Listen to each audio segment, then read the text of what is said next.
Hi, this is Jacob Hornberger, president of the Future of Freedom Foundation. I'm joined by Sheldon Richmond, the foundation's vice president. This is the Libertarian Angle, the show that brings you the libertarian perspective on the burning issues of the day. Sheldon, there was an interesting book review on the drug war, well, specifically on a book called Chasing the Scream by a guy named Johann Hari. It was published in the New York Times. And I know we've discussed the drug war before in various aspects, but this book seems to be getting a lot of publicity, a lot of acclaim. I thought, well, it'd be interesting to discuss the book review. I have not read the book, but I've read some pieces by Hari, and he brings a very interesting perspective to the drug war debate, especially with respect to the historical angle, and then some of the angles with respect to addiction. The review itself wasn't entirely praising of the book, but was critical in certain instances. But I thought, well, let's discuss the drug war again in the context of this book review. And one of the things I found interesting about the review is that Hari goes into the racist origins of the war on drugs. That the authorities, this guy Anslinger and others, just really believed that marijuana usage, dope usage was originating among blacks, that this was very dangerous to American society, and so they felt like they needed to do something to protect America from this scourge that was originating among the black community. And, of course, we see that today. I mean, we see the racist consequences of the war on drugs. My own perspective is that this is the most racist government program since segregation. You see it in terms not only like in matters like in Talia, Texas, where they set up all these black people, framed them, sent them away to long jail sentences. They were totally innocent. It was all just a big frame job. And you see the disproportionate impact on blacks. So a book that comes along like this is very authoritative, apparently semi-academic. I think greatly inures to the benefit of those of us who have been saying for decades that this drug war has got to go. What do you think? Well, from what I read about it, also, I read the book, but we will be publishing a review by Matt Harwood in the coming months. So I'm looking forward to that. And Matt, of course, is a very good and critical reader, and he'll point out any strengths and weaknesses in the book. But when I read accounts of the book and articles by Hari, I was reminded of the work done 30 and 40 years ago, and longer ago than that, really, by Thomas Szasz, the great psychiatric critic of organized medicine and psychiatry. The drug war was always one of his prime targets, and he every aspect of it, that this was somehow an effort to keep Americans safe and things of that nature. He pointed out the racist origins. The concern with opium was related to prejudice against the Chinese, even back in the 19th century when they were working to build railroads. And then, as you say, marijuana was associated not only with blacks but also with Hispanics. Heroin was associated with blacks. It was seen as, one reason, to be fearful of those people. They used to say that, a black person who had used heroin, his body would be impervious to bullets. So, watch out. So it was always steeped in racial or ethnic prejudice. The other thing that Hari does in his book, as I understand it from his own writing of articles and other accounts, is that he reports on research about the nature of addiction, research that debunks the idea that addiction is some sort of mechanistic, purely chemical, process where someone's one use of some substance and that person is now a slave to that substance, for life, unless some sort of superhuman effort is made to break the addiction. Szasz always laughed at that, debunked that. There's been plenty of reasons to believe that was not how things worked. Jeffrey Shaler, who writes in the Szasz tradition, wrote a book a couple of decades ago called "Addiction is a Choice," and there he reports, and I think Hari may go into this too. He reports that when the Vietnam War was winding down, the veterans officials here were concerned that a huge number of Vietnam guys were using heroin, and it's true, they were. After all, that was a life in Vietnam where your time alternated between terror and mind-numbing boredom, and many people over there, guys over there, did turn to heroin, and the fear was when they came back, we're going to need this apparatus of rehabilitation services because you're just going to have all these addicts, and they spent a lot of money and geared up for that. And most of the GIs who came back who used heroin, as soon as they resumed their previous life, stopped using heroin. And so this is related to the kind of research that Harry reports on, that it has more to do with your values, the environment you're in, whether you're among friends and family, or whether you're tossed out into the jungle, with a gun saying, go find Viet Cong. That makes all the difference in the world. And if we're ever going to get this war on drugs and get rid of it, we're going to have to teach people that addiction is not something that jumps out of an alley and just grabs you as you innocently walk past. It's something you as an agent have to work to acquire. You have to work at it. And there was a book some years ago about the nature of addiction, and some heroin addict said, you got to work to become an addict. I mean, your first experience with heroin is you get very sick, just like your first cigarette normally makes you pretty sick. You go running into the bathroom, coughing up and vomit. What brings you back for the second one? It's not addiction. It's some social thing that brings you back, or psychological thing that brings you back for the second dose. So it sounds like there's a lot of useful things in this book, and if it does open the discussion on the whole drug war, then that's good.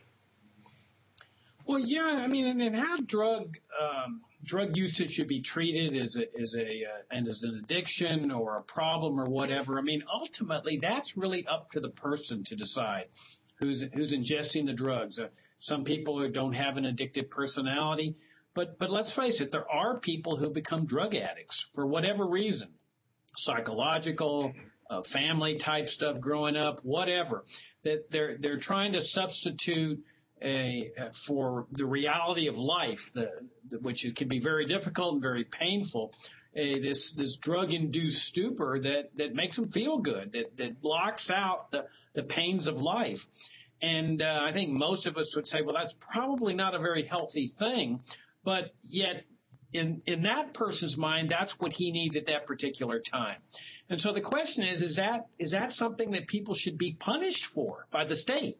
Should they be put in jail, whether it's recreational drug use or drug addiction?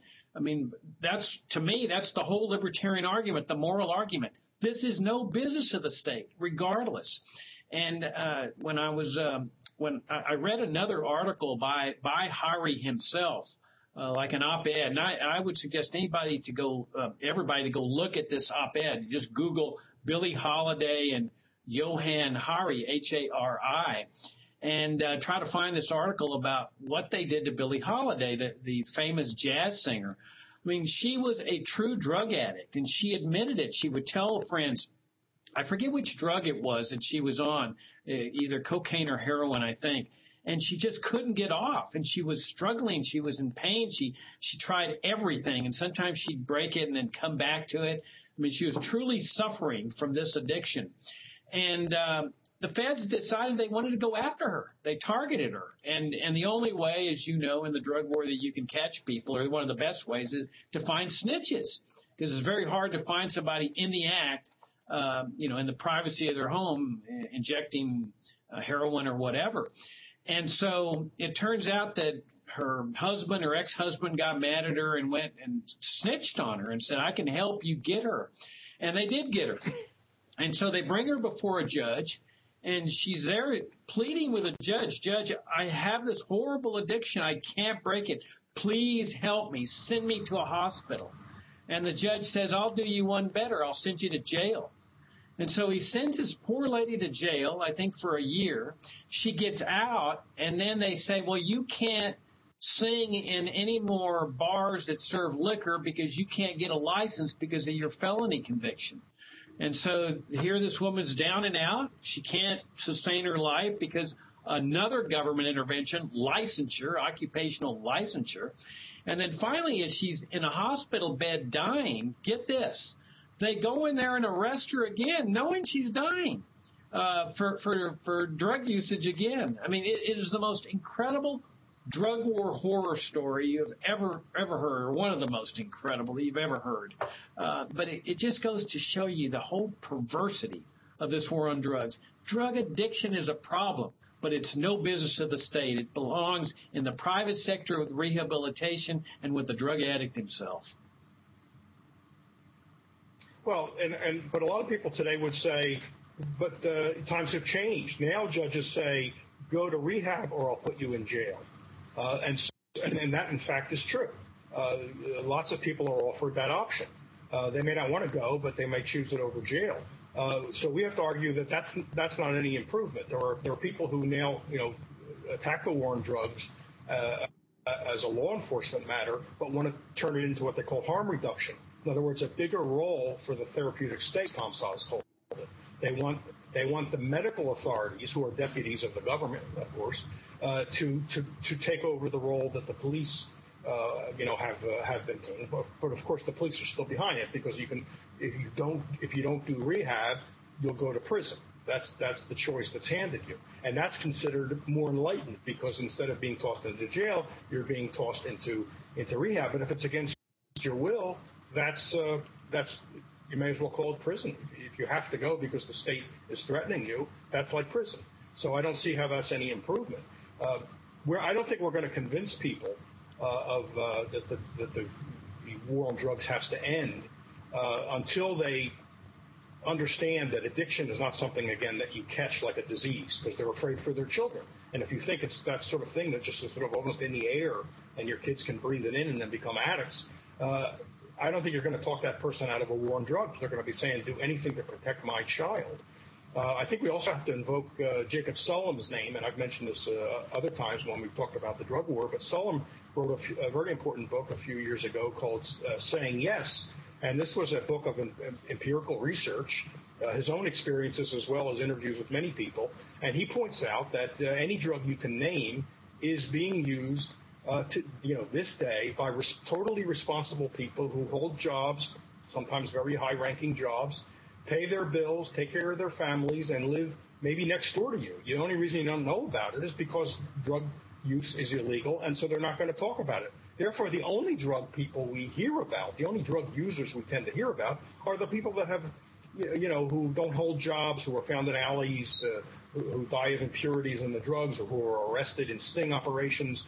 That's the only impression people have of drugs, because the responsible people are out of sight. You don't talk about them. They don't get interviewed on television. But Sullum interviewed quite a few, and he had his own experiences with various drugs.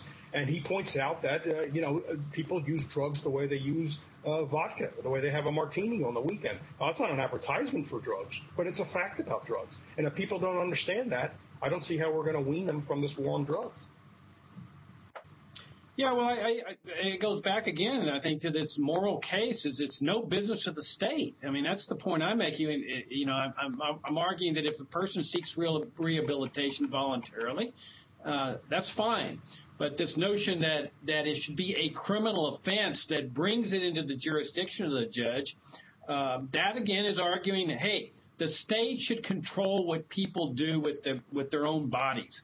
That if they take, where's the line drawn? If they're taking fatty foods or white sugar or white bread or whatever other things that some people consider harmful, why should that be the jurisdiction of the state? This goes back to the whole idea of the paternalistic state, that the state is our daddy, that it should send us to our room for ingesting the wrong substances, just like a parent does with a child. Go to your room, you shouldn't have put that candy in your mouth. But the problem is that Johnny, who's being told this by the state, is a 40-year-old banker. And I think that's where the libertarian argument is so powerful. We've got the practical case that this thing has turned out to be a total disaster. But I think the real moral case is it's none of your business that I'm addicted to drugs. Get off my back. Leave me alone. Go do what you're supposed to do. Arrest the murderers, arrest the thieves, arrest the robbers, the things that they don't do very well because they're so involved with doing all the other things, criminalizing the peaceful behavior of people. behavior that might be considered irresponsible. It might be considered dangerous, but it's no business of the state. I mean, this goes back to that old libertarian principle. Anything that's peaceful, that people should be free to do whatever they want, as long as their conduct is peaceful. No murder, no rape, no theft, no burglary.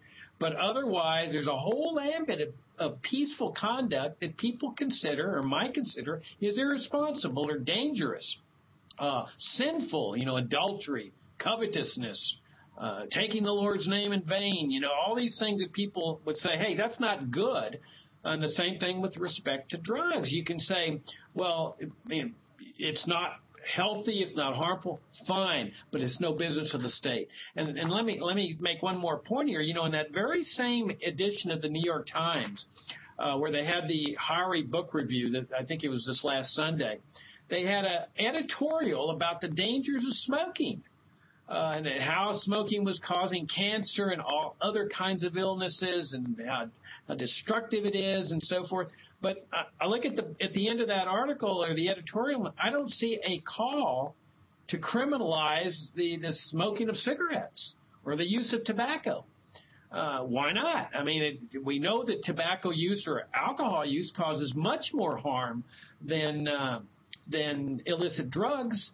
So why don't they criminalize that? I mean, here's the hypocrisy of the drug war, and I think their position would be very libertarian. They would say, it's no business of the state. And, oh, by the way, we already tried that with prohibition, and we're not going to try it again.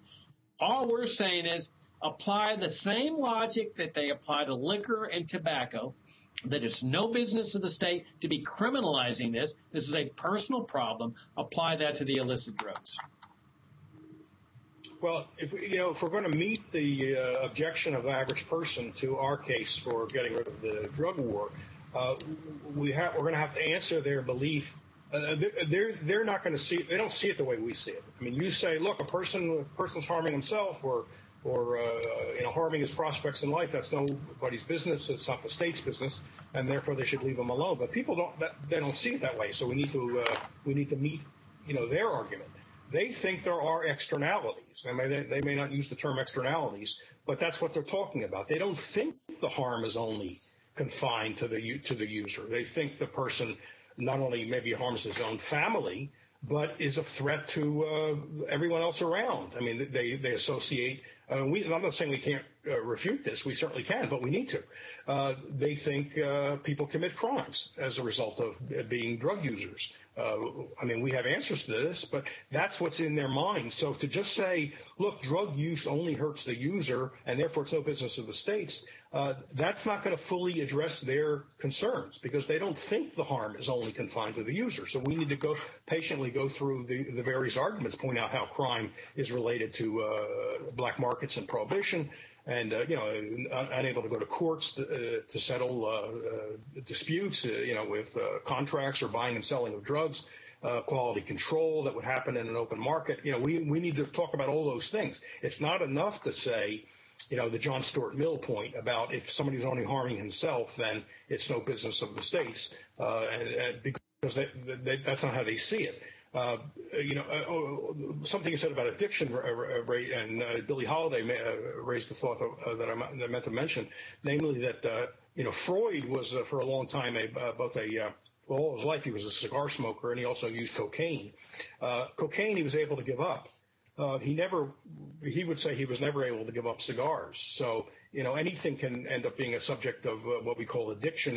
Again, it depends on the person and the person's situation. And, one day something may be very difficult to give up, and, a couple of days later, that person may find it much easier. It just depends on what's going on, what that person wants in life. And Billie Holiday, by the way, wasn't the only person harassed. We have, Lenny Bruce and a lot of other entertainers who were constantly being harassed by Robert Downey Jr. up until a few years ago, constantly being harassed by the police and thrown into prison. As if that's going to make someone's life better. Since you're a drug addict, we're going to fix you by throwing you into prison. I mean, how ridiculous is that? Well, especially since it's gone on for decades. I mean, look how many people they've sent up for 20, 30 years for really minor violations, marijuana possession or distribution or what have you. What good's it done? I mean, it's done absolutely no good. You have this whole string of ruined lives.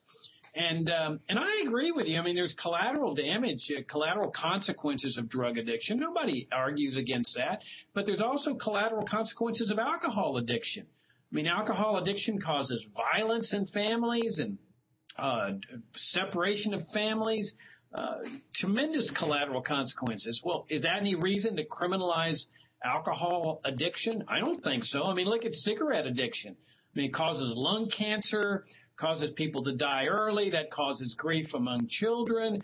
I mean, you can stretch it all out. I mean, the libertarian position is, okay, this is unfortunate. You know, bad things happen in life. But does that mean that, therefore, the state has a role in this? And that's where we have to make our case. No, that even though there's bad things that are happening because of the bad choices people make, that's no business of the state. That's the business of society, the private sector, rehabilitation, counseling. Unless the person initiates force against another person while under the influence of drugs. If he goes and murders or rapes or steals or whatever, he can't say, well, I didn't know what I was doing because I was under the influence of drugs. That's where his right to live his life stops. And so that's why I was arguing you can't do anything that's violent. You simply can do anything that's peaceful, even though it's bad. I mean, look at obesity. Obesity's got collateral consequences. It's heart disease and so forth. Should that be the business of the state? Well, I think a lot of the statists would like to make it the business of the state. But from a libertarian standpoint, we would say no. And you brought up the point about children. I find this a very interesting aspect of the drug war because my argument is that the reason there are so many kids getting drugs, and let's face it, any kid that wants to get drugs is able to get them. I mean, the drug war has been a total failure in that sense. All they can turn to is their good intentions, the statists. But they can't stop, and they haven't stopped kids from getting drugs. My argument is that's because of the drug war in large part, because the drug war has these exorbitant black market prices and profits, not because of the kids are there. To me, the kids are the icing on the cake. The big money is made with people who have the money to pay, and that's the adult market. And so but on top of that is like sort of the icing. Okay, well, we've got these kids too. In a legitimate market, a legal market where pharmacies are selling drugs, because you'd immediately be putting out of the business all these drug lords and drug gangs and so forth. The pharmacies and the producers of drugs, the sellers of drugs, would be much more responsible about ferreting out children from their market because they have their credibility. They don't want a bad reputation among their customers who are the adults. So I think you'd have a much less opportunity for kids to get illicit drugs. Now, that doesn't mean they won't be able to. I mean, we see that in alcohol, where they get somebody to go in there and buy booze. But I think it'd be much more difficult for them to do so in a legalized market as compared to a black market that we have today. Well, and the whole idea that it's forbidden makes it enticing anyway. That's an old point that's been made for years. You want a kid to try something, tell them, don't you go near it. It's pleasurable and, wonderful, and we call things, ecstasy, and then say it's forbidden. That's like secretly saying, hey, you're going to want to try this, so do anything you can to try it. So, yeah, I agree with you. But my only point is that I don't think people will see that point as long as they have this model of addiction that takes the human agent out of it. It's like it's something you catch rather than something you go out and get and cultivate. And until they understand drug use and habitual drug use differently, I think they're going to look to the state to protect their kids. And so that means we got a lot of work to do, because it's not just a simple thing of saying, hey, it's no business of the states, because they believe it is the business of the state. To protect my children from drug dealers, it is the business of the state. That's how they're going to see that. So we have to really get to the root of that view and show why that view is wrong. And that's not an easy job, but we've been at it. It helps that the drug war seems to be should be perceived as failing, and that it leads to lots of bad things like police informants and suborning of witnesses and all kinds of shady police practices by the very nature of the thing. That will help get some people to rethink it and give it up. And it's a good point that you make about other so-called dangerous substances which are not the subject of prohibition, like tobacco, like alcohol. But of course, yeah, people do refer back to the alcohol prohibition of the 30s, the 20s, and up to the beginning of the 30s. And I guess they figured when something is that deeply rooted in the culture, that's not the way to address it. So they would say, no, we can't outlaw tobacco or we can't outlaw alcohol. But for some reason, they look at other drugs like heroin, marijuana, cocaine differently. They don't see it as quite as rooted. It still looks like it's just, other groups that are not mainstream types in the population. So therefore, it seems feasible that we can create a drug-free America, where they would never think we could really create a tobacco-free or an alcohol-free America. We have to correct them on all this. And the Solem research, of course, does that. These things are as rooted in the culture as alcohol and tobacco are. And, they're all drugs, so I don't know why we separate one category and call them drugs, and then we say drugs and alcohol. We ought to be pointing out, no, these things are all drugs, and therefore there's no real reason to say this can be legal and this can't be legal. Yeah, it's funny how the state takes a social problem like drug usage and turns it into this giant war. And it's really, to me, it's about power and money. I mean, that's what this whole thing has turned into, that it's great power for the politicians and the bureaucrats, and there's a lot of money in this, including through asset forfeiture, bribes, corruption. But I noticed an interesting article a couple of days ago, Sheldon, where they've determined that marijuana production in Mexico is down significantly. And they're speculating that the reason for this is the legalization of marijuana in Colorado and Washington. And we've argued this before. I mean, time and time again, we've said the drug lords would go out of business. No more gangs, no more, drug cartels and so forth. So all you have to do is legalize drugs. And so this is sort of a sign of that. But what was kind of humorous is the article speculated, well, maybe it's because law enforcement's doing a better job. I mean, what a joke that is. They've been having law enforcement for 50 years, and there's been more drugs than ever before. Here, all of a sudden, you have drug legalization or marijuana legalization in 2 states, and you see the drug lords losing market share out of Mexico. I think that's a sign. You also brought up something interesting about quality of drugs, and I think this is critical, that drug addicts get a lot of times corrupted drugs in the black market. I think that's a reason why Philip Seymour Hoffman may have died, is that in the black market, you can't be suing people for poor quality, and a lot of the drugs there are just corrupted. While in a legitimate market, an addict could go into a pharmacy and be fairly confident that the drug he's getting isn't corrupted, isn't bad, isn't going to kill him. Because what I've always understood is that when they talk about people dying of drug overdoses, it's not overdoses at all. It's a bad, corrupted drug that came about as a result of the black market. Yeah, I've read that. I've been reading that for a long time. I think that's true. But I would imagine there's a lot less of people dying from adulterated drugs than we imagine. I mean, there are obviously cases of that, but even within a black market, you have a market process. You have brand names. You have reputation, and people buying drugs are going to lean on brand names that they have heard from other people are better quality. So we would expect to see the market process working even in a black market. It's not open and above board the way a free market would be, but that doesn't mean we still call it a black market. I mean, that word's still there. So it's probably not. I mean, it's easy to exaggerate how that's an issue. I mean, even drug gangs like in the United States, I imagine there are some peaceful conflict resolution procedures even among drug dealers and buyers, because, again, it's costly to shoot it out on the street. So, in other words, I'm not saying it never happens, but it probably could be a whole lot worse, except that people understand that that's not the best way to settle disputes.